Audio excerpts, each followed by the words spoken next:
welcome to another episode of Markers and Monsters. I'm your host Colin, and today we are going on an adventure, yes, into the lands of Hyrule. I'll be drawing Link from the Legend of Zelda video game series. Now, I'm an old school guy, I hate to say. I really love the original classic Nintendo game, The Legend of Zelda. That came out in 1986, which shows how old I am.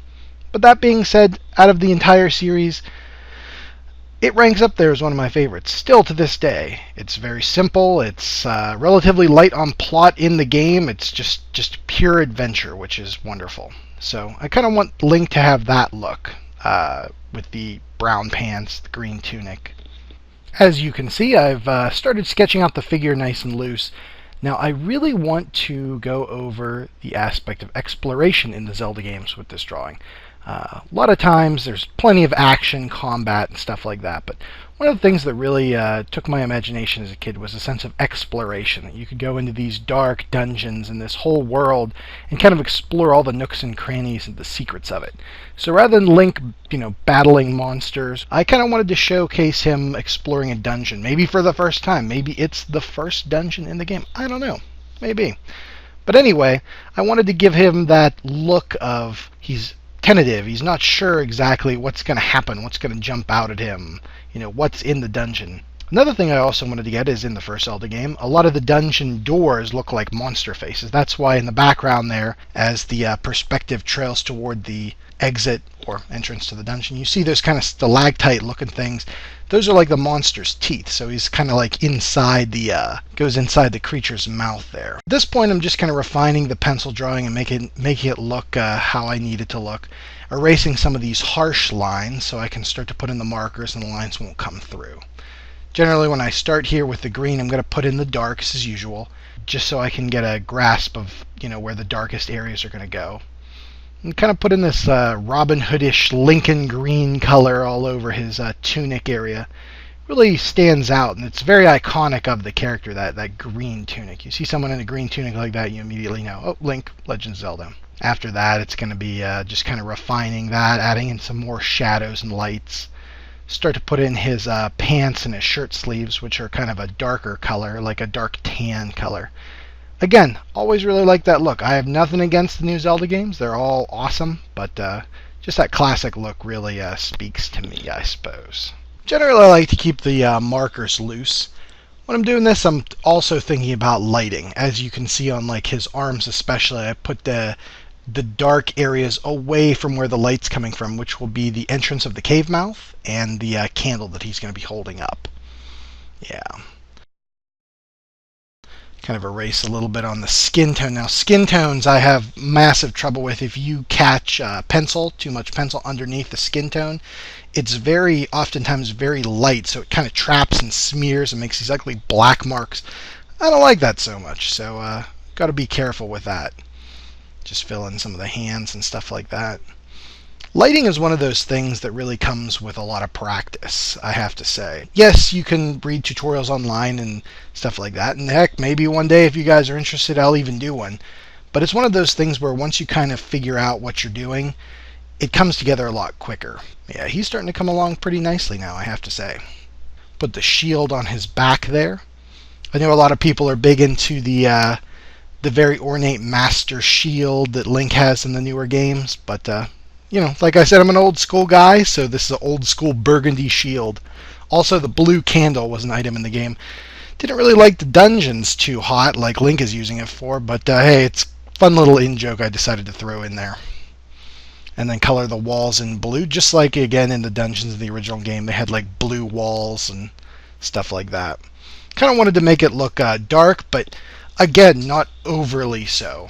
And with these marker drawings, I'm not too concerned about, insanely accurate lighting, making everything just absolutely perfect. In a drawing like this, that has no real interest for me. I just kind of want to get it done, have fun, and enjoy myself. If you notice on the bricks behind Link, I kind of kept them rather light. Rather than drawing in an entire thing the entire wall one solid color. I kind of did almost each individual brick there with a little blue. You can see the little white lines left between them.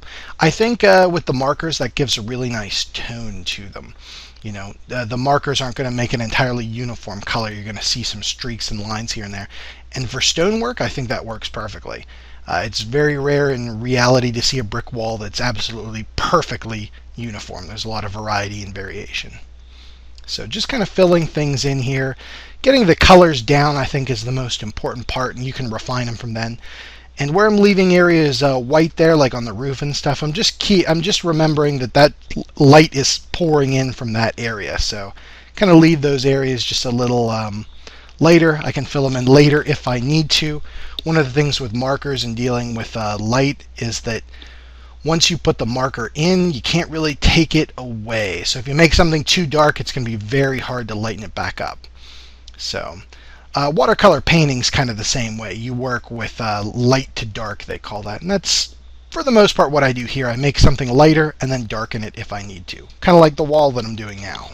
You know, when I was a kid, we had a original Nintendo system, which was a big deal at the time, I have to say. It was, before then you had Atari mainstream. I know a lot of people had that. And before then, I guess you had Pong machines, things like Intellivision, and I never knew anybody that really had anything like that. But we had an Atari, but once you got the Nintendo and those 8-bit graphics, man, I don't know. Something about it just kind of set your imagination on fire. At least it did for me when I was a kid. Yeah, the games were a lot of fun, but I found it very interesting, especially like the art design and stuff. That sort of thing really inspired me. And even as a kid, when I was doing a lot of drawing and stuff like that, I thought about the video games and what I'd see. Zelda was a great series for that because you had cool looking monsters. It was very fantasy oriented, but it wasn't like your typical knights in shining armor and dragons and princesses. I mean, Zelda actually had all of those elements for the most part, but the world didn't quite look like it. It looked almost more like a deserted wasteland of sorts. And that was really neat. It really caught my imagination. I know it caught an entire generation of people's because Zelda is one of the most popular video game franchises on the planet. They keep pumping them out. People keep playing them. They're lovely. And it's really weird too because they must have got the formula down because for the most part they just keep making the same game over and over. You're Link. Go collect various weapons, fight various monsters, and, you know, save the day. And yeah, things change a little bit here and there, but for the most part the formula is the same, and hell, it works. People love it. I love it. You know, whatever they caught on to back in 1986 and continued doing must be working gangbusters. Alright, as you can see, I put a little bit of blue highlight just on his face, his cheek, the side of his nose, his finger that's closest to that candle. As I said before, I don't really want it to be super precise or anything like that. This is more of just a quick, fun drawing. And as I've said in other videos too, you can make things imprecise and have it still look pretty good. As long as it's mostly correct, more or less, you know. Especially with a cartoony style, a lot of people aren't going to care or freak out about it. And I'm not either. This is all about having a good time. So that's what we're doing. Alright, let me just darken up some areas, add in some shadows on Link. I'm using a cool gray for that. Warm grays and cool grays. It's the same basic color, but the warm has a tone to it that's kind of more on the reddish side, while a cool has a tone that's slightly more to the blue side. And with that blue candle, cool seems like the way to go. Add in a little bit of yellow coming from the sunlight outside. I wanted to give that look like he's going into the dark dungeon, but outside is this perfectly pleasant day, you know, and kind of give that interesting juxtaposition of it's wonderful outside, but he's got to venture forth into these dark, dank dungeons. Alright, let's start inking this guy up. Using my brush as normal. Starting with the sword, I find those can be tricky inking with a brush, especially straight lines. But again, no need to really fret about it or pull out the ruler or anything. Just get it straight as you can and away you go. Now, when I'm inking something like this, for inking this picture, I'm not going to do any like major spot blacks, which are large areas of just black. This is going to definitely be more of a little line drawing out there, but there's still room to play. And one of the big things with inking I find that's great with organic shapes is vary up your line width a little bit. The lines don't have to be like perfectly 1 millimeter thick from start to finish. If you don't have that, if you have lines that are a variety of thick and thin, it adds a lot of life to the picture and makes it look a little more alive, a little more dynamic, which is what we kind of want, especially on this guy. Put in the mouth there, those big, wide, almost anime style eyes. Let's throw it in under the hair. Yeah. Inking's a lot of fun. There's a definite magic when the inks go onto the picture and it kind of pops out. And that's true of anything, not just markers. When I ink regular pieces of art that are just going to be ink, no color or anything like that, the pencils look great and I love it, but once the ink goes on, it really pops out and really gives it a look that, I don't know, there's something about it. I don't even know what to say on that. I'm stumbling over my words here, I know, but look at like comic book ink, like when even some of the greats back in the day, like Jack Kirby would do his inks. There's definitely something just magical about that, and that's, I think, why comics continue to be inked to this day. Something just lovely about the medium. I love doing it. Just add in, put in a little skull there. Ooh, spooky. As I've said in other videos, once the inks are in, I can go back in and touch up anything that I feel doesn't look right. Looking at him now, I see his nose with that little bit of blue on there. That's going to need to be changed just a little bit. For the most part, you can change anything you need to. You can't really lighten it up too much unless you're using like a paint pen or something like that, but you could change the colors and alter it, stuff like that. Now when I'm doing this brickwork, I want to keep it real loose. I don't want to outline every single edge of every single brick because that's going to look bad. You just pick out a few here and there. That's going to give the impression that, yeah, it's brick. You don't want someone's eyes to be drawn to just that texture. You want them to kind of, in their mind, say, oh, yep, brick, and move on to the focal point of the drawing, which is Link. Okay, we're going to start to outline those teeth there on the outside. This is coming together really quickly and looking pretty fun, I think. I like that. Yep, get the mountains, add in some little old ancient steps or what have you.